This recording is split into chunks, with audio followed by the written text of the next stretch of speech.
खौफ पार्ट 2। जैसे कि आपने पहले भाग में सुने, चांदनी ट्रैफिक में फंस चुकी है। अब आगे की सुने। किसी से पूछा तो पता चला कि भारी बारिश के चलते आगे का रास्ता पूरा ब्लॉक हो चुका है। जब तक रास्ता साफ नहीं होगा तब तक ट्रैफिक जाम रहेगा और रास्ता साफ होने में सुबह भी हो सकती है। सुबह का नाम सुनते ही चांदनी की हवाएं उड़ने लगी।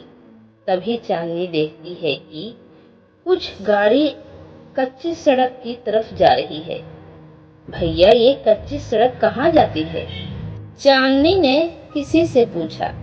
ये कच्ची सड़क शहर जाती है बहन जी। चांदनी फिर से सोचने लगी कि वो रास्ता खुलने का इंतजार करे या फिर कच्चे रास्ते से जाए। उसने सोचा कि वो कब तक अकेली रास्ता साफ होने तक का इंतजार करेगी। वो भी कच्ची सड़क की तरफ जा रही गाड़ियों के साथ गाड़ी चलाकर शहर वाले रास्ते जा सकती है, इसलिए उसने वो कच्ची सड़क से घर जाने का फैसला किया। चांदनी आगे तो बढ़ रही थी, मगर खौफ अभी भी उसके सिर पर डर मंडरा रहा था, क्योंकि वो आगे चल रही गाड़ियों के सहारे जा रही थी, जैसे कोई दीपक की रोशनी लेकर अंधेरे से गुजर रहा हो। आगे चल रही गाड़ियों की रफ्तार तेज हो जाती है। वो सब चांदनी की तरफ कार से आगे बढ़ जाती है। इतनी बढ़ जाती है कि वो सब कारें हेडलाइट के सहारे देखी जा सकती थी। चांदनी भी उन तक पहुंचने के लिए अपनी गाड़ी की स्पीड बढ़ाती है, मगर गाड़ी अचानक से बंद हो जाती है। गाड़ी बंद होते ही चांदनी बदहवास सी हो जाती है। वो वहां अकेली थी, आगे पीछे कोई नहीं था। आगे जाती गाड़ियों एक के बाद एक आंखों से ओझल हो रही थी। चांदनी अब बेचैन सी होने लगी थी। धड़कनें तेज चल रही थी। उसके माथे से डर की बूंदें एक के बाद टपकने लगी थी। उसकी आंखों में खौफ साफ दिख रहा था। वो घबराते हुए जोर जोर से सांसें ले रही थी। उसने अपने पर्स से फोन निकाला और जतीन का नंबर डायल करने लगी, मगर वहां मोबाइल कनेक्शन के नाम पर कुछ नहीं था। वो इतना डर गई थी कि वो गाड़ी से बाहर निकलना भी नहीं चाहती थी। उसे कुछ सूझ नहीं रहा था, बस गाड़ी स्टार्ट करने में लगी थी। वो बार बार चाबी को लगाए बाएं घुमा रही थी, मगर नतीजा वही गाड़ी स्टार्ट नहीं हो रही थी। अचानक से चांदनी की नजर उसके पर्स में जाती है और उसमें एक ताबीज दिखता है। वो ताबीज जो चांदनी की माँ ने आखिरी सांस लेते वक्त दिया था और कहा था कि एक ताबीज बुरे वक्त में तुम्हारे हिफाजत करेगा। चांदनी ने तुरंत ताबीज लिया और आंखें बंद करके फिर से गाड़ी स्टार्ट करने लगी।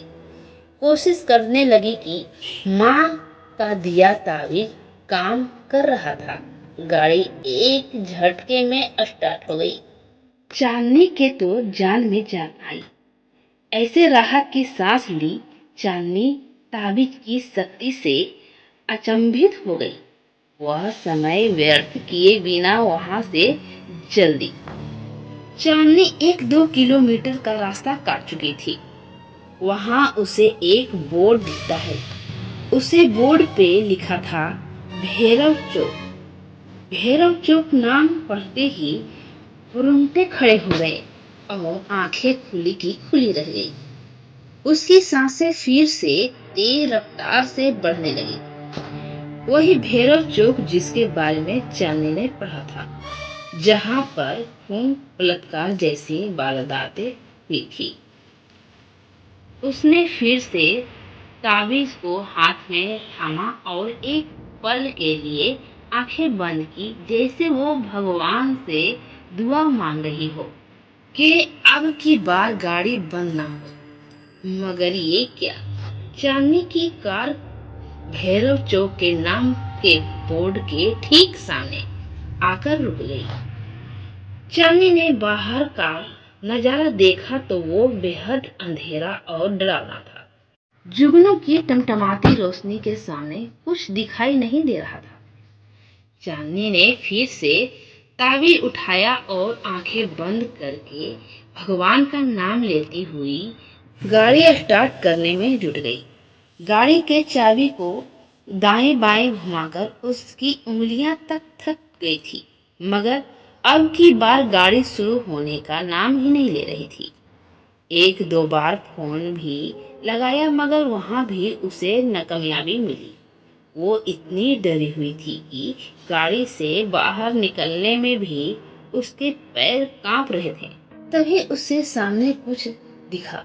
सामने से सफेद रंग की कुछ धुंधली धुंधली आकृति आ रही थी।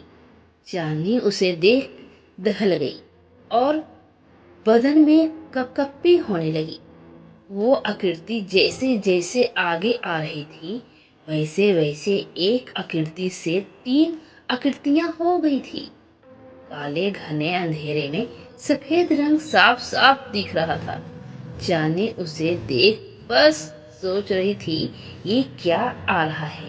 सफेद चादर ओढ़े कोई आदमी या फिर कोई भूत प्रेत? चांदनी के पसीने छूटने लगे थे।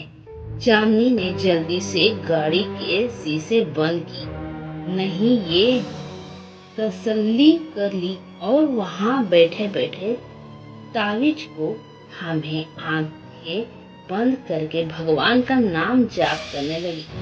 तब वो आकृतियां चांदनी की गाड़ी के आगे पीछे मंडराने लगी थी। सहमी हुई चांदनी जोर जोर से सांसें लेकर हल्की सी कनखियों से देख रही थी। तभी किसी ने गाड़ी के शीशे पर जोरदार वार किया। चांदनी ने उस तरफ देखा तो मालूम पड़ा कि वो गाड़ी के शीशे तोड़ने की कोशिश कर रहे थे। चांदनी घबराते जोर जोर से चिल्लाने लगी। बचाओ बचाओ, चांदनी चिल्लाती रही और वो शीशे पर वार करते रहे और एक शीशा तोड़ दिया। शीशे टूटते ही चांदनी को कहीं से मदद मिल जाए, इसलिए वो जोर जोर से चिल्लाने लगी, बचाओ बचाओ, कोई मुझे बचाओ। किसी ने गाड़ी का दरवाजा खोल दिया और चांदनी का हाथ पकड़ के गाड़ी से एक झटके में बाहर फेंक दिया। चांदनी गाड़ी से बाहर गिरकर एक पत्थर से आ टकराई। चांदनी मानो अधमरी सी हो गई थी। उसने हिम्मत जुटाई और वहां से उठ खड़ी हो गई तो उसने देखा कि वहां 3 सफेद चादर ओढ़े 3 शख्स थे। वो तीनों के चेहरे काले, दहशत भरे और भयानक थे और सब हाथ में चाकू लेकर खड़े थे। चांदनी समझ गई कि ये सब लुटेरे हैं और बिना कुछ बोले चांदनी ने सोचने चांदी के जेवर निकालने लगी। ये सब ले लो मगर मुझे जाने दो, चांदनी ने बिलखते हुए उन लुटेरों से कहा। एक लुटेरे ने तुरंत चांदनी के हाथों से सब जेवर छीन लिया। चांदनी अभी भी बिलख बिलख कर बस रोए जा रही थी। ये सब तो हम लेंगे ही, मगर इतनी लूट काफी नहीं है हमारे लिए। एक लुटेरे ने चांदनी के ऊपर हवस भरी नजर डालते कहा। चांदनी लुटेरों का इरादा समझ गई थी और एक सांस लेकर वहां से भागी। वो तीनों भी चांदनी के पीछे भागे, मगर सहमी हुई चांदनी कितने तक भागती। तीनों भेड़ियों ने आखिरकार चांदनी को पकड़ ही ली। बचाओ बचाओ, चांदनी पूरी ताकत से चिल्लाई जा रही थी। यहाँ तुम्हें बचाने वाला कोई नहीं आएगा, चिल्लाओ जितना चिल्लाना हो उतना, एक लुटेरे ने हंसते हुए कहा। तभी एक लुटेरे पर पीछे से तेज वार होता है। वो लुटेरा वहीं ढेर हो जाता है। चांदनी को एक आशा की किरण दिखाई देती है। वो दोनों लुटेरे पीछे देखते हैं कि ये वार किसने किया। चांदनी भी उस तरफ देखती जहां से वार हुआ था। वहां वो कॉलेज के 5 स्टूडेंट्स होते हैं, जिसे कॉलेज 5 पापी कहकर बुलाती थी। वो 5 स्टूडेंट बचे तो लुटेरे पर झपटते हैं, उन्हें मार मार के बेहोश कर देते हैं।